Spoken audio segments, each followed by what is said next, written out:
Hindi lahat ng may bisyo masamang tao, at hindi bisyo ang basihan para lang masabi mong masamang tao. At porkit hindi nakapagtapos, wala ka nang mararating. Tandaan mo, walang silbi ang diploma kung wala kang diskarte sa buhay. Bago mo husgahan ng isang tao, alamin mo muna ang kwento. Di mo alam pinagdaanan ko.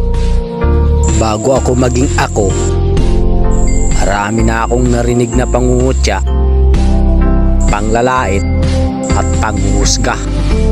Pinatibay ako ng mga tao, hinubog na ako ng panahon, pasakit at problema, hanggang dumating sa punto na Diyos na lang ang kinakatakutan ko.